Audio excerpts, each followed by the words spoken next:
Om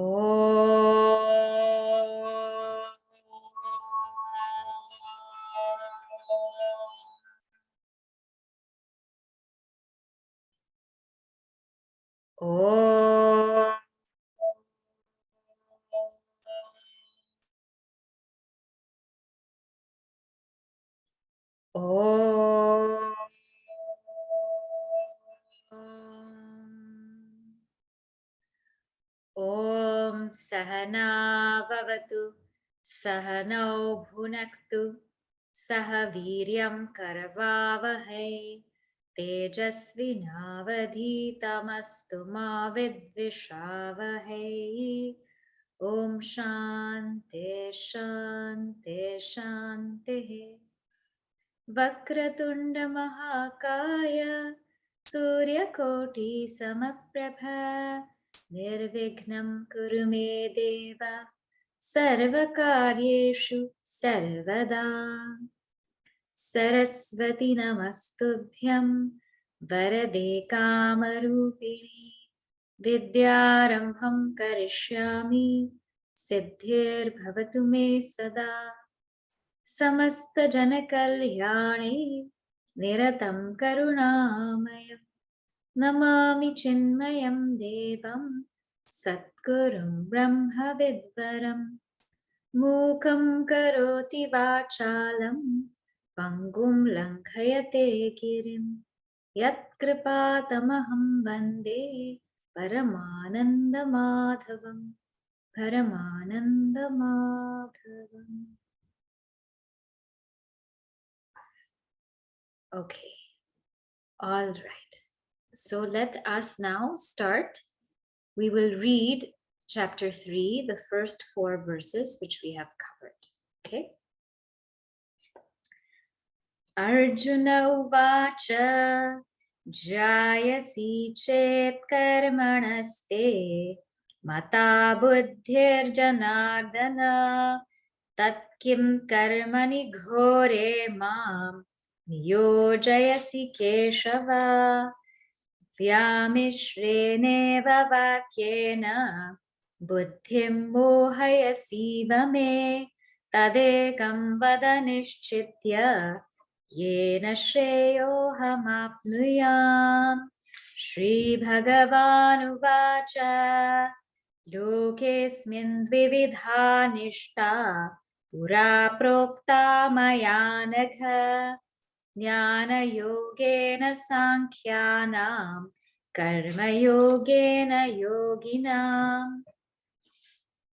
na karmanam anarambhat naishkarmyam purushoshnute na cha sanyasana deva siddhim samadhigacchati. Okay, so we are in chapter 3 of the Bhagavad Gita. Now what happens in chapter 3? Arjuna opens with a question. And his question is this. His question is, Lord Krishna, you have praised both Sankhya Yoga and Karma Yoga. Sankhya Yoga being the yoga of knowledge, Karma Yoga being the yoga of action. You have praised both of these. And you have also said that Sankhya is the ultimate, that knowledge leads to liberation. So then why are you engaging me in karma? Why are you doing this to me? And this is what his question is in verse number 1. And he doesn't only say karma, he says ghora. He says this terrible karma, why are you engaging me in this? And then he says, I'm confused. I'm confused. I know you must be saying things clearly because you're Sri Krishna. That's why he uses iva. Vyamishrena iva. I am as though confused because in some places you praise Sankhya Yoga or the yoga of knowledge. In some places you praise Karma Yoga. You say yoga karma sukoshalam, samatvam yoga uchyate. Means yoga is dexterity in action. Yoga is even-mindedness. But in some places, you praise knowledge. That Whoever knows this will not feel sorrowful. Natvam shochitam arhasi. You won't have grief. So I'm a little bit confused because you're praising both, but you're telling me to engage in one, which is karma. And it so happens that Arjuna doesn't want to do this karma. So he has some raga dvesha in his mind because he doesn't want to fight this war. If you remember in the first chapter, in the beginning of the second chapter, he came up with so many excuses. So there he says, you tell me just one. Don't tell me two things, tell me one thing. And so Lord Krishna then begins to expound. Now, let us just understand how Arjuna is feeling. I was trying to think of an example, and this is one example I came up with. So we can kind of come into Arjuna's shoes and see why he's feeling what he's feeling. Now, imagine if somebody were to learn music, right? Let's say someone were to learn music. And what happens is you meet a great teacher, a wonderful music teacher. And this teacher praises music. That says it has so many different ragas, there's so many different talas, there's things that you could, there's different emotions that you can express with each one. And this teacher also says there's so many bhajans that you can sing and so many pitches you can take. And this teacher also sings like a sthita prajna, flawless, singing like a sthita prajna. And so you go to this teacher and you're like, wow, you're so amazed by this teacher that this is what music is, that I also want to sing like that. And so after the teacher spends time talking about the greatness of music and even singing some beautiful songs, the teacher says, now I'm going to teach you. And so we get so excited, the teacher is going to teach us. And so we're thinking, what bhajan are we going to learn? And the teacher says, no. You just do sa. You just do one thing. You just do sa. That's all you do. And you just work on sa. And you are heartbroken. You're heartbroken because, when am I going to sing like that? When am I going to be able to do that? The teacher says, no. You work on sa. And so you sit there and you work on sa. And this is what Arjuna's feeling. He's feeling that because he has to work on himself in karma yoga till he gets to the level of sthita prajna. So this is not only with karma yoga and jnana yoga or sankhya yoga. When I say sankhya yoga, jnana yoga, yoga of knowledge, they mean the same thing. This is not only with that, but this is with everything in life. Right? If we want to become something or enter into something, we must be qualified first. And so karma yoga is that which makes us qualified to pursue jnana yoga. And so this is where Arjuna's, distress is coming from. And he's saying, why are you, he knows that there are two things. They're not one thing. Because he asked us question. He asked, this is the path of knowledge. This is the path of action. Why are you engaging me in action? So he knows there are two things, but they're not exactly two things. They're twofold. What Arjuna failed to understand is karma yoga is a means to jnana yoga. Karma yoga is the means. Jnana yoga is the goal. And so when Sri Krishna was praising it, he wasn't wrong. He was praising karma yoga as the means to purify the mind, or what we call chitta shuddhi, and jnana yoga as the goal, as that liberation. So this is what Arjuna failed to understand.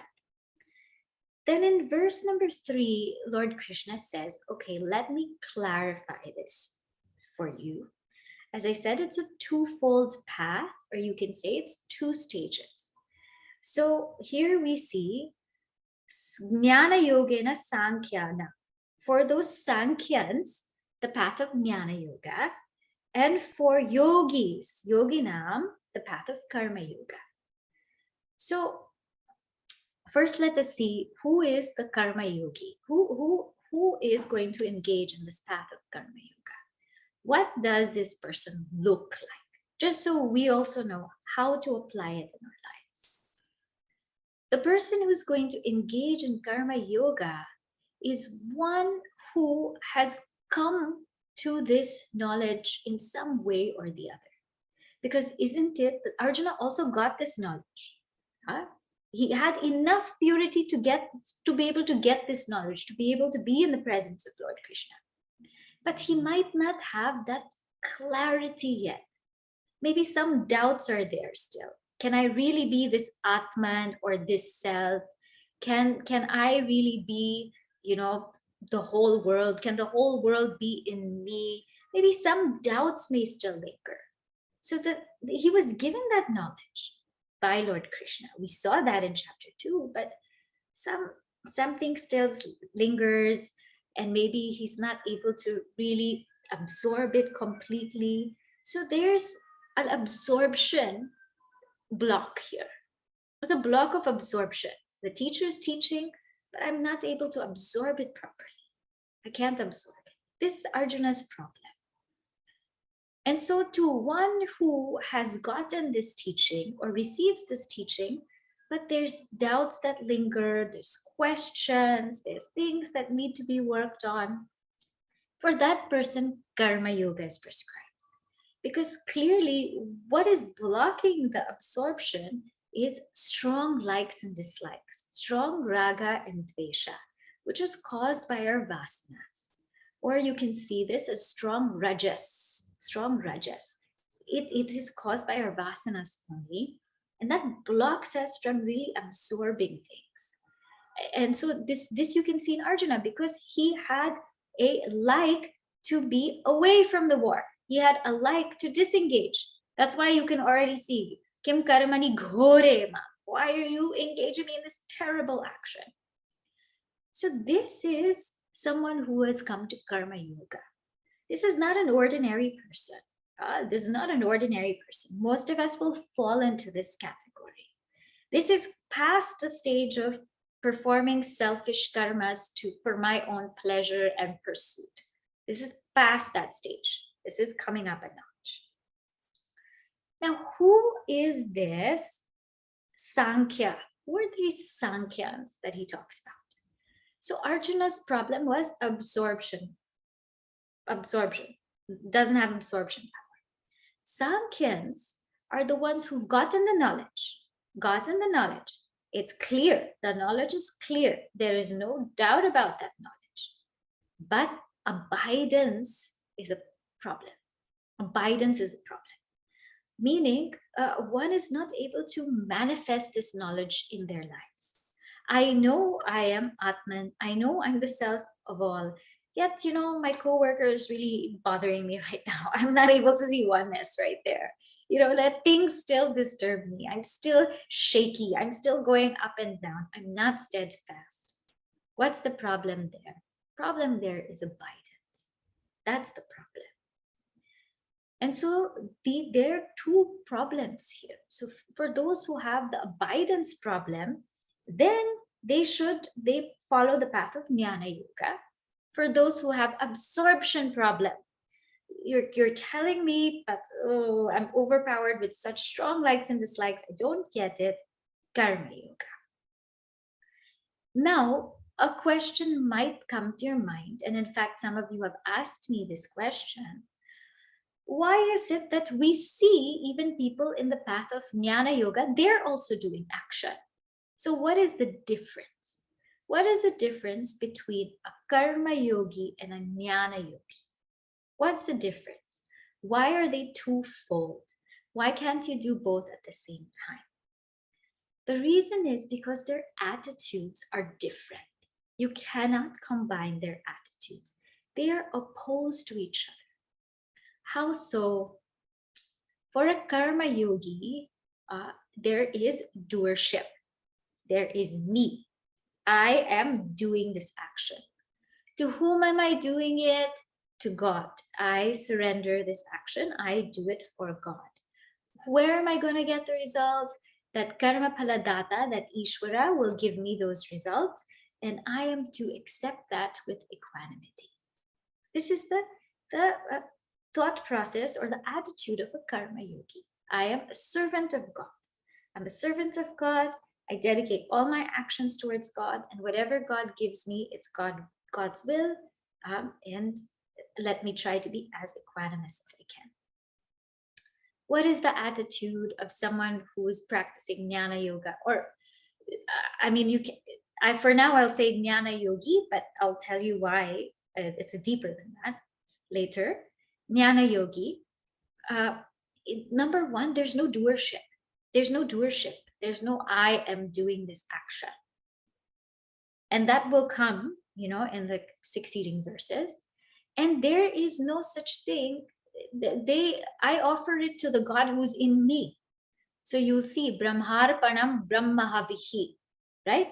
Brahman is the instrument with which I offer. Brahman is the offering itself. Brahmagna, Brahman is the fire into which I offer. Brahmana hutam, the one who's offering is also Brahman. Brahmaiva tena gantavyam, that which is gained is also Brahman. Brahma karma samadhina, by the one who sees Brahman in all of their actions. So there, the bhava there with which they act is so different. It's Brahman is everywhere. Brahman is doing for Brahman. Brahman is expressing through Brahman. So just the sense of doership is not there. And for a jnana yogi, this world is but a dream. It is but a dream. And that's the secret of their equanimity. Why are they so balanced? Is because building buildings is like building a castle in the sky. It's a dream. But to the one who's still in the process of karma yoga, this is not understood properly. So you may see both of them doing the same thing. You may see it. But the attitude of a jnana yogi is quite different. It's a wealth of difference. One more I'll share. Let's say somebody says, okay, in bhaktas, right? What's the difference? So let's say somebody who is in this, because I said karma yoga, bhakti yoga, ashtanga yoga, all of them are in the preparatory stages. Preparatory stages. So somebody before knowledge who's practicing bhakti yoga, what's that like? Again, there's still that sense of duality. I am a devotee, God, I am devoted to God, and I want to do and surrender everything to God. This is how one worships God. I worship God as separate from me, as a separate being from me. And therefore I pray to God to bless me, to protect me, because I also see the world as different from me and real. Now, for somebody who's in knowledge, they have what you call parama bhakti. Parama bhakti, where they see God in themselves and in everybody also. Whereas somebody who's been practicing bhakti yoga in the earlier stages, they might do bhakti yoga because they want to get darshan of God. I want to see the form of God. I want to see my form of God. But for somebody who's already in that path of knowledge, swatma darshanam, that Ishvara darshanam swatma rupataha. We see in Upadesha Sara, the vision of God is nothing but the vision of the self, the Atman. So their bhakti is what we call parama bhakti. It is not like our bhakti. It's not like our bhakti. It's a bhakti of fulfillment. I picked up this book. I wanted to read to you an example. And the example I found I was reading Sri Kabir Das Ji. This is in English because I'm still trying to work on Hindi, but I'll read to you what he says. And you can see how his bhava would be very different from somebody who's just in the preparatory stages. He says, where is the need of words when love has made drunken the heart? I have wrapped the diamond in my cloak. Why open it again and again? When its load was light, the pan of the balance went up. Now it is full. Where is the need for weighing? The swan has taken its flight to the lake beyond the mountains. Why should it search for the pools and ditches any more? Your Lord dwells within you. Why need your outward eyes be opened? Kabir says, listen, my brother, my Lord who ravishes my eyes has united himself with me. So you can see that their bhakti, parama bhakti. It's about uniting with the Lord, being united with the Lord. It's one. It is only one. And then you might also ask in Ashtanga Yoga, how does it work? So in the preparatory stages in Ashtanga Yoga, there's trying to control the mind. They're trying to practice everything. Yama, niyama, asana, pranayama, pratyahara, dharana, dhyana, samadhi. Trying to control the mind and fix it on something, fix it on the self. But in Jnana Yoga, yatra yatra manoyati, tatra tatra samadhaya. Where is God not? Where is God not? Yes, sometimes you close your eyes and try to just remain as you are. But even when you open your eyes, is there anything else but God? No. So you can see how their attitudes are so different. There is no doership for someone in the Jnana Yogi. There is no sense of the reality of the world. And there is no separation or difference from God. This Jiva, Jagat, Ishvara Bheda is not there. And so you might see them. You might see them engage in action, engage in devotion, engage in even controlling the mind and senses. But it's a very different attitude. And that's why we cannot combine the two. The two are serially. One slowly transitions to the other. So this is what happens. Now someone might ask, but where do I belong? Well, if that question comes, then we belong in Karma Yoga. Because if that question still comes, it means there's still effort, there's still things required to be done. If that question doesn't come, then one belongs in that Jnana Yoga stage. Now, the question comes, what about the seeker who's transitioning? I feel like I'm doing both. I am doing action, but I am also listening to the Gita. I'm also maybe contemplating a little bit, reflecting a little bit. I feel like I'm doing both. That's called transitioning. You're just transitioning. So you're slowly moving. As I told you last week, you cannot go from one to the other like that in one swoop. A baby doesn't become a toddler just like that. Slowly transitioning. When Jnana Yoga really hits you, then you will continue your duties, you will continue your action, but with a very different spirit. It's of non-doership. It's of you're a complete instrument of God. I think it's Swami Shivanandaji who writes this. When their mouths open, it's God who speaks. When their eyes open, it's God who sees. When their ears hear, it's God who hears. It's literally like God is there. It's literally like that. So until and unless that happens, we must strive. So this is why he separated both things. And note also that in the preparatory stages, we are trying to purify the mind, get more punya or merit. But in Jnana Yoga, we're really trying to go beyond merit and demerit, punya and papa, because even punya is papa. Anything tainted with doership is really sin. That's what it is. So this is what Lord Krishna says in verse 3.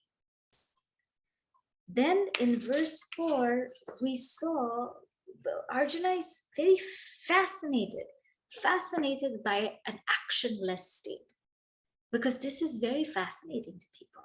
To be able to sit still and close your eyes and meditate. It's a big trend. Everybody wants to learn how to do it. And so he almost feels like naishkarmya, or actionless, means not doing anything. Actionless means not doing anything. So Lord Krishna clarified. He said, no. Do not think that you, by not starting anything, not starting to perform your duties, you will reach an actionless state.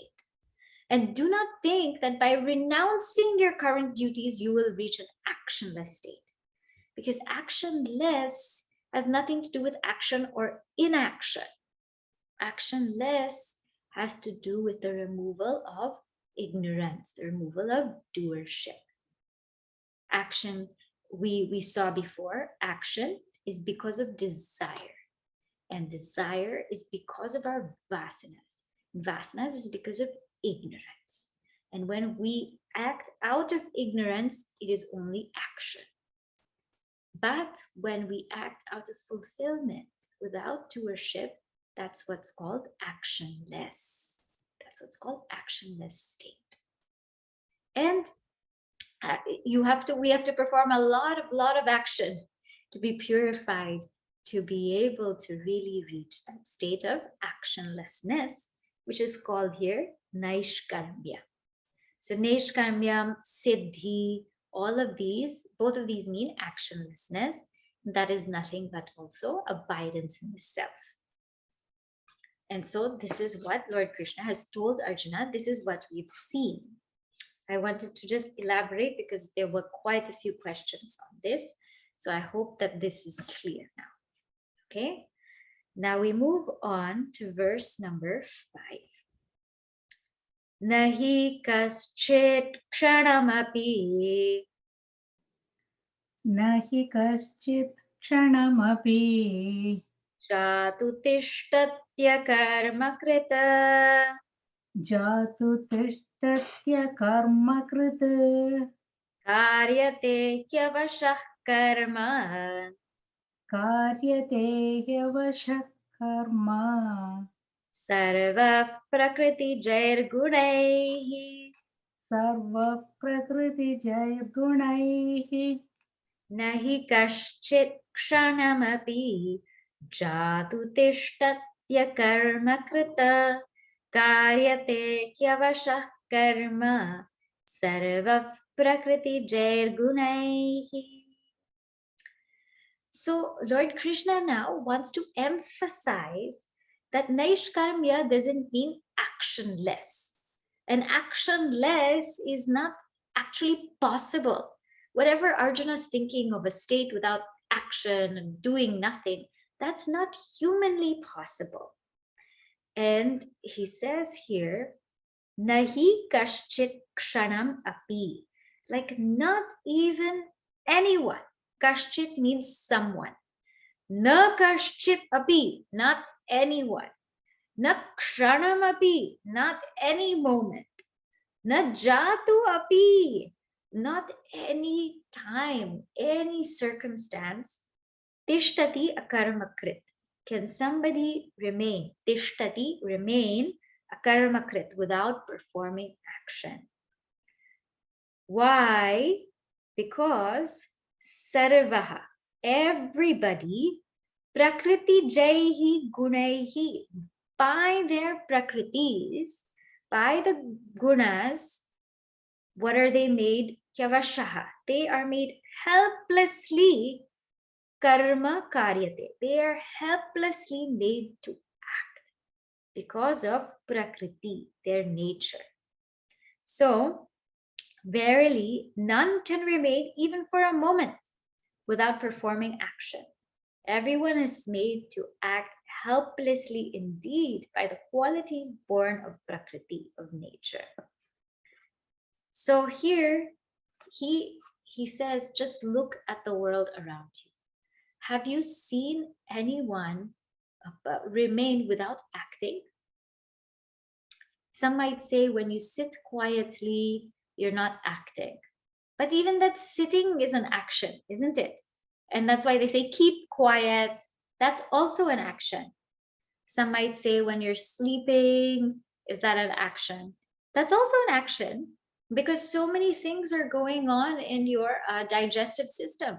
And that's why when you wake up, you're hungry, right? So there's still actions going on.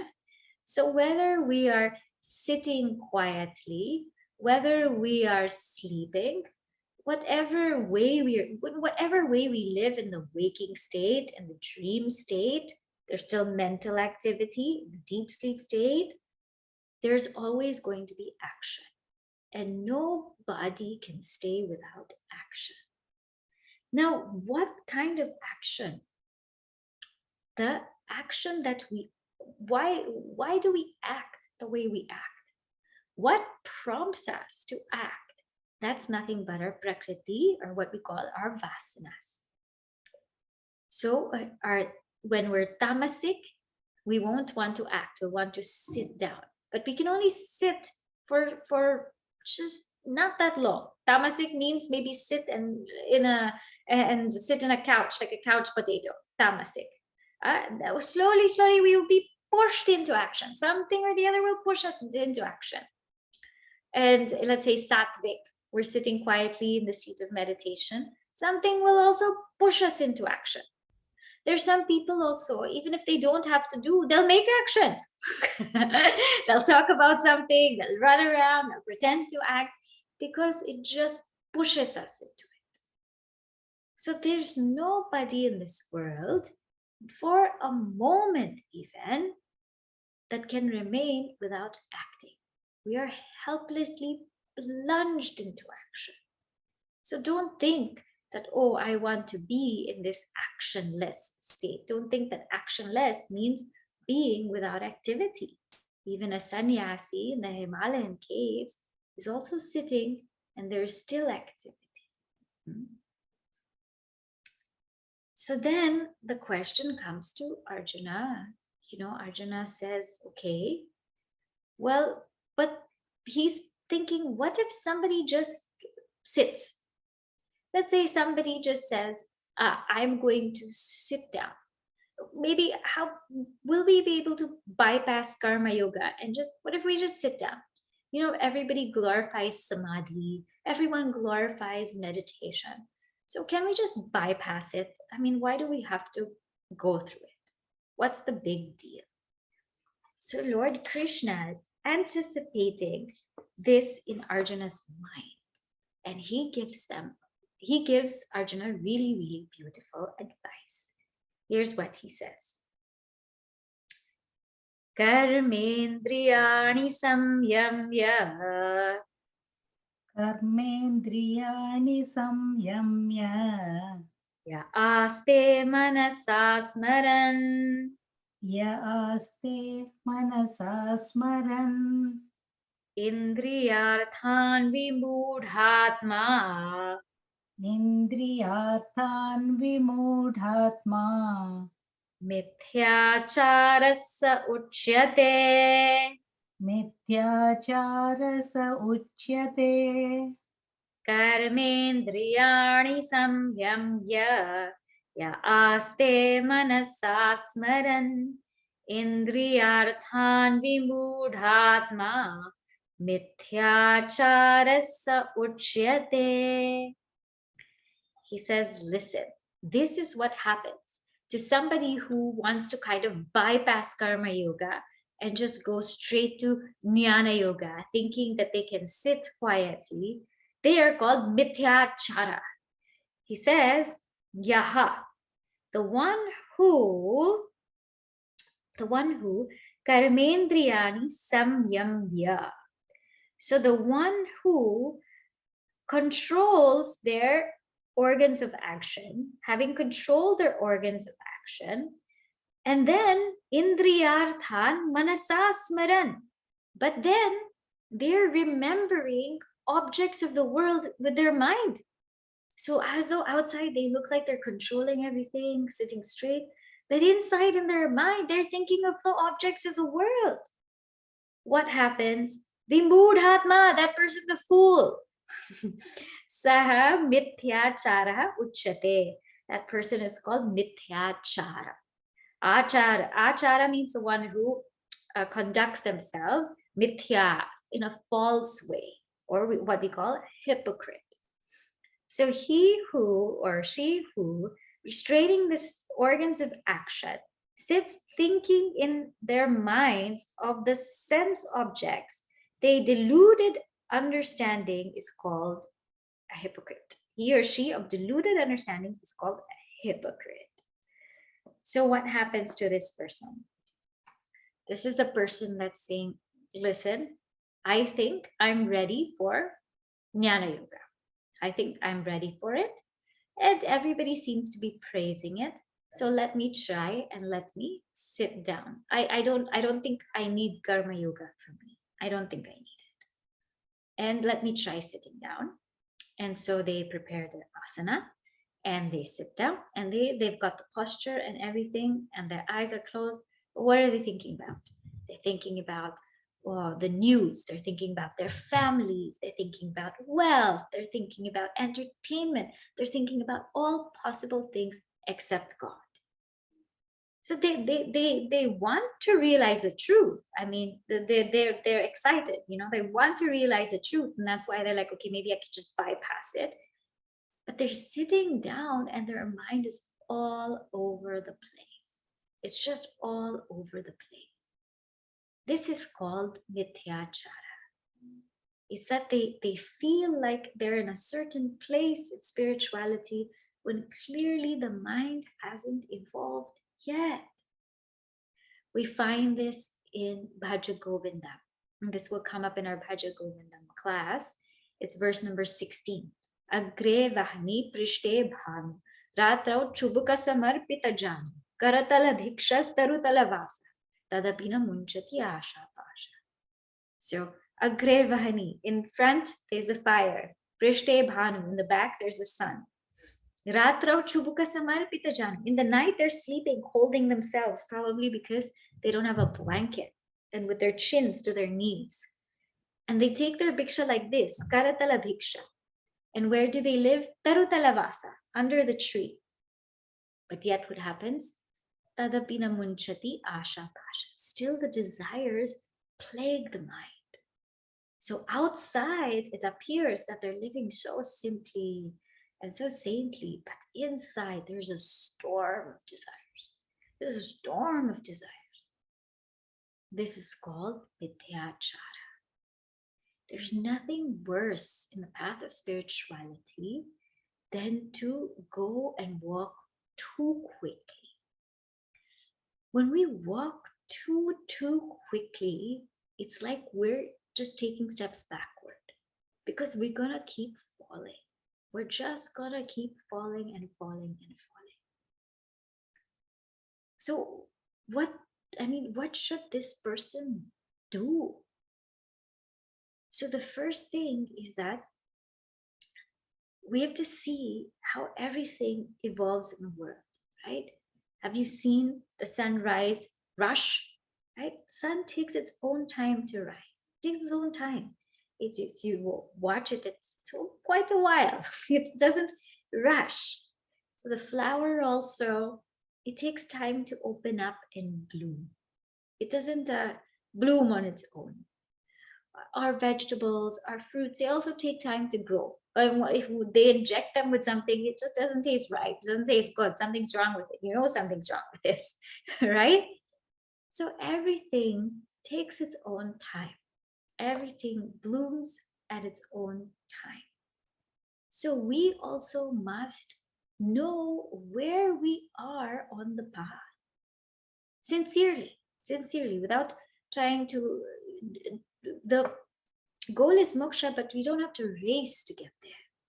It's actually not about getting there. It's about remaining there. Because some people may get that knowledge, get it, but again, they're falling back. I can't live it. It's just so hard. But it's really about remaining there. It's about living there, living it rather. So can we do that? So this mithyachara is somebody who has not judged themselves properly. We're not talking about a sincere seeker who's doing their karma yoga, who's following their dharma, and who's trying to practice meditation, but maybe failing here and there. That's very good. That's very good because that seeker understands what karma yoga does and is still doing it, still performing it, at the same time, slowly trying to concentrate or focus their mind. This person can sit and meditate. It might be a little distracting here and there, but they might even get 5 minutes, 6 minutes of peace. But this mithyachara just won't. So in spirituality, especially in this path, what we have to do is be honest with ourselves and see where we are. And if a doubt comes, what should we do for our practice? Then you must consult someone who can guide you so that you know, and I know, we know how we can evolve further. At a certain point in time, one's inner guru will be revealed. We always worship God as something else, guru as something else. But at a certain point in time, one's inner guru is revealed. And whenever one's inner guru is revealed, then life becomes very easy because that will just tell you what to do. So that's when we become very much in tune with the higher. Okay? So now, naturally, Arjuna's thinking in his mind. This is the beauty of Sri Krishna also, that he's able to see what's in Arjuna's mind. Arjuna's thinking in his mind, if I don't bypass karma yoga to go to jnana yoga, what do I do then? So Lord Krishna's answer. His answer is, do karma yoga. Do karma yoga, do it with a proper attitude, and you will surely make your way to jnana yoga. And this is verse number 7. Yastvindriyani manasa. Yastvindriyani manasa.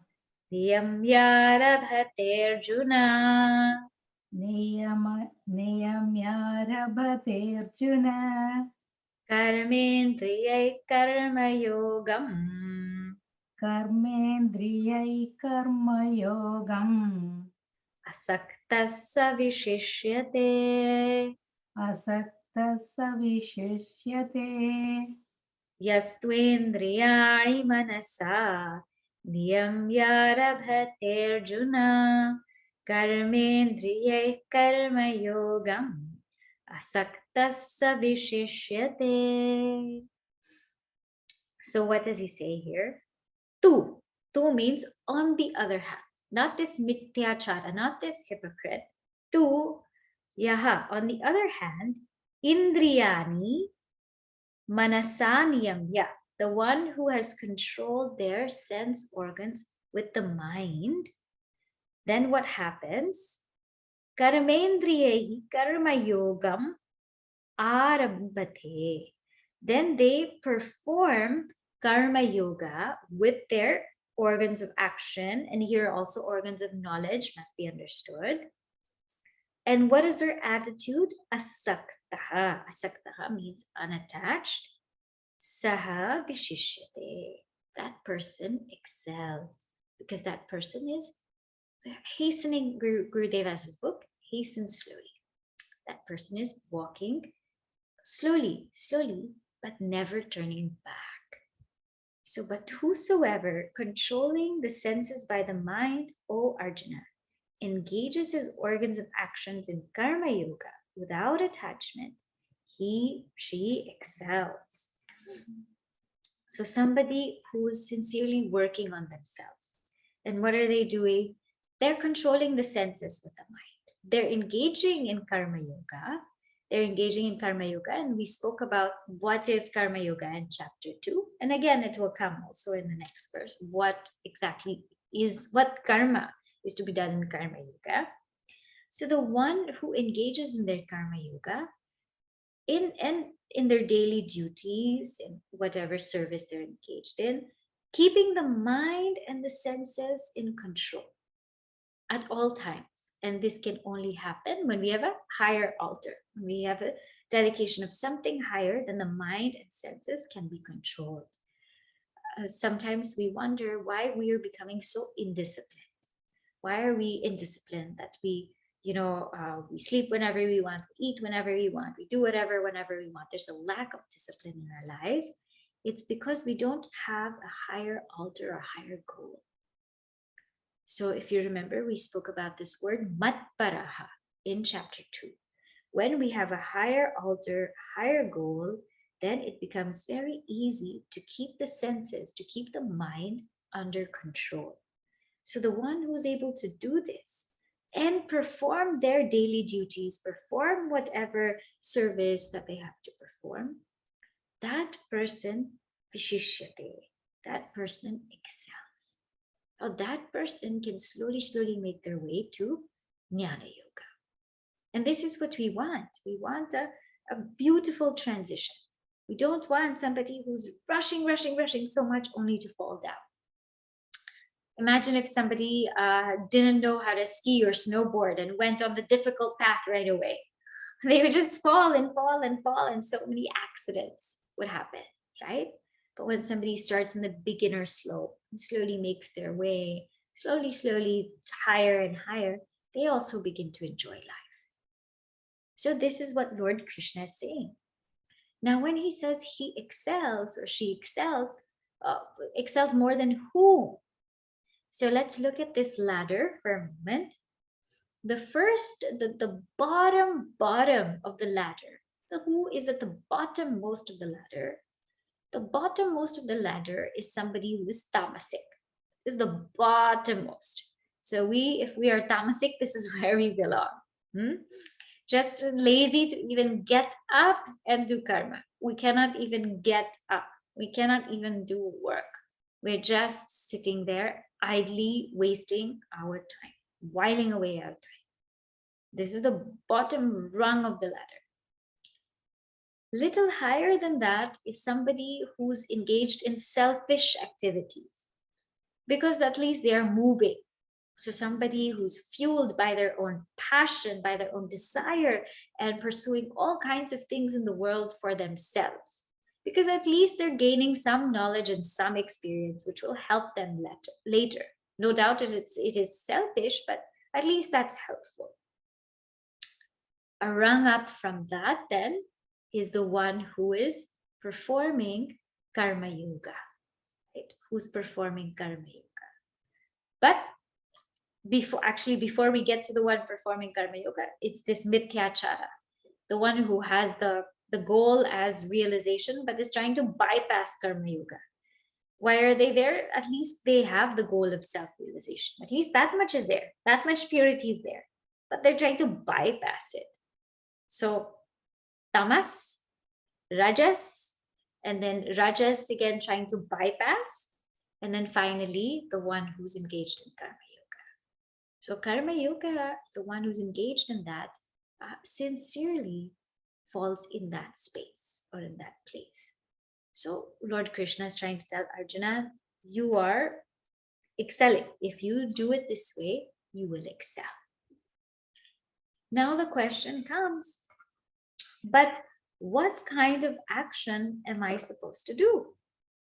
What kind of karma am I supposed to do? Can you please remind me again? So then in verse 8, he tells Arjuna, these are the kinds of actions that you should engage in. Niyatam kuru karma tvam. Niyatam kuru karma tvam. Karmajyayo hyakarmanaha. Karmajyayo hyakarmanaha. Sharirayatra pichate. Sharirayatra pichate. Na prasidhyet akarmanaha. Na prasidhyeta karmanaha. Niyatam kuru karma tvam karma jyayo hyakarmanaha sharira yatra pichate na prasidhyet akarmanaha. He says here, O Arjuna, tvam niyatam karma kuru. You do your bounden duty. Why? Karma jyayaha ahi akarmanaha. Because action is superior than inaction. Inaction is akarma. And he says, api, even for sharira yatra, even for the maintenance of the body, te prasidhyet akarmanaha. Na te prasidhyet akarmana means it would not be possible by inaction. So you perform your bounden duty, for action is superior to inaction. Even the maintenance of the body would not be possible for you by inaction. So first, let's see this word niyatam. Niyatam. Okay. Niyatam means, so if you see Gurudev's commentary, it's very beautifully laid out the 4 groups of karma. Karma here means action. So when we use the word karma, sometimes it will mean karma phala, results of action. Sometimes it will mean action. Sometimes it will mean rebirth. So we must see this word in the context of the shloka. So here he says, you do your niyata karma. Now, what are the 4 groups of karma? We saw this also in chapter 2. So I'll just remind you, or for those who are new, Nitya karma means our daily duties. Nitya means daily. So whatever our daily duties are, it falls under here. As a mother, as a father, as a brother, as a sister, as a worker, as a student, as a teacher, whatever my roles are in life, with each role, there is some duty ascribed to it. So those duties for those roles are called nitya karma. And they are daily duties because every day we have different roles that we have to perform. So whatever is there according to that role, that's what we must do. Is there some kind of scripture that tells us what our duty is? In Bhagavatam, there are some places which mention, but it's really, one has to look in their lives. You know, when you become a mother, you will know that all of this also has to be done. Or when you become a father, all of this has to be done.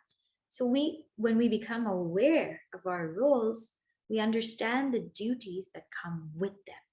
And that's called nitya karma. As a citizen also of a country, as a person who resides in a particular city, everybody also has to do their nitya karma. The next one is called naimitika karma. Naimitika karma is occasional duties, like somebody is getting married in one's family and one has to represent, or there is some kind of death happening, or there is some kind of birth happening.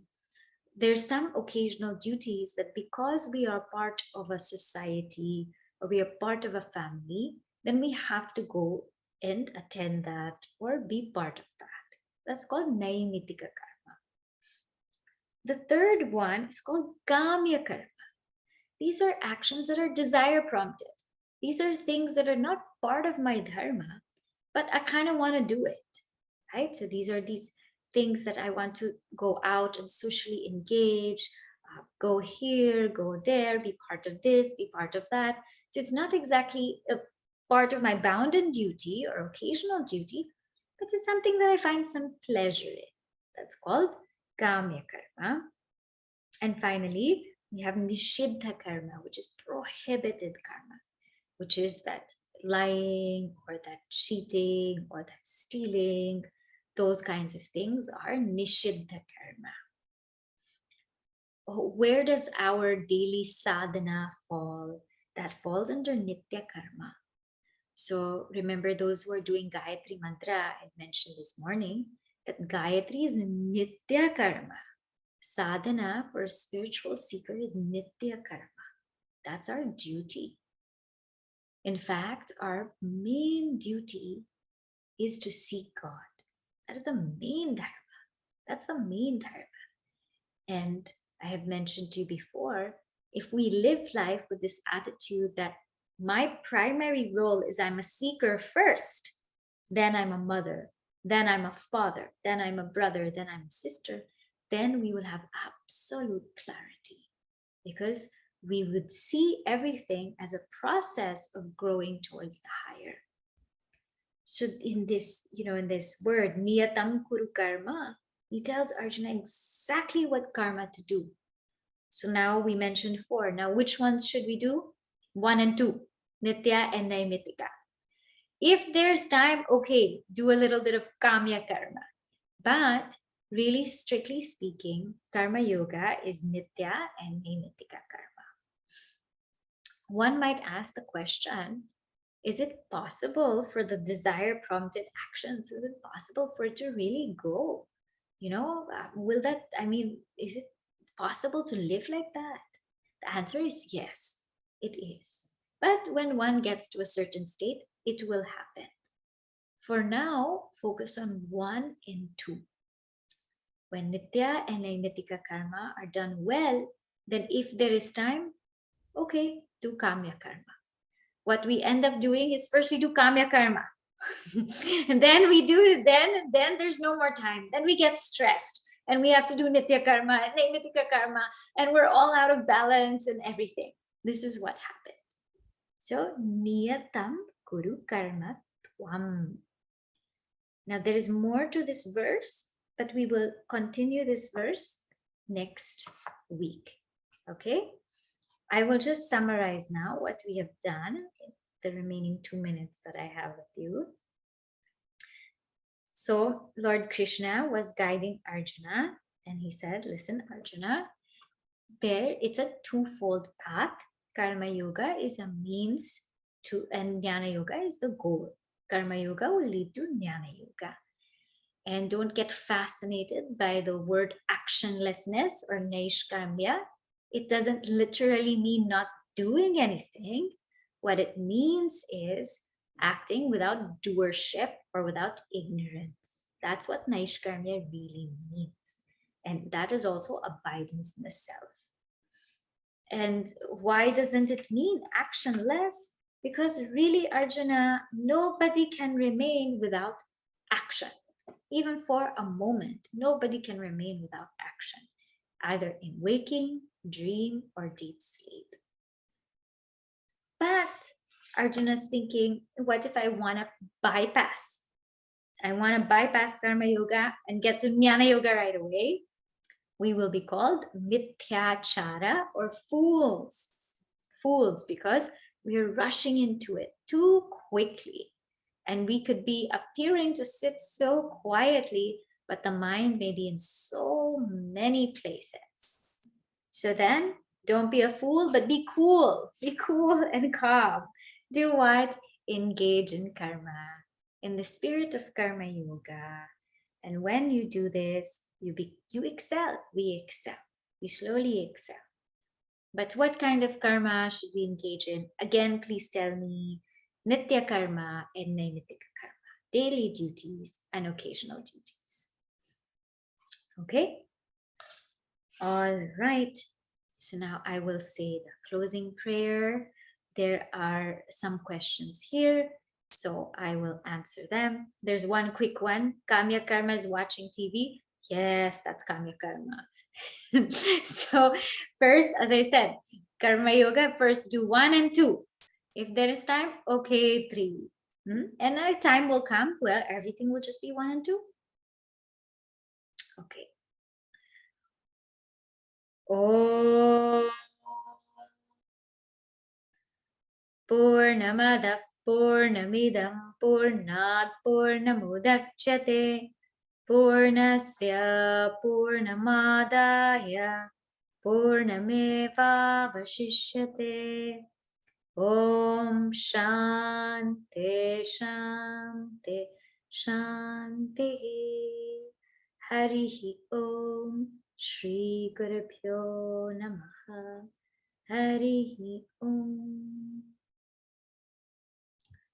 Okay, Hari Om everyone. And those who have questions, then you can stay back and we can go over them.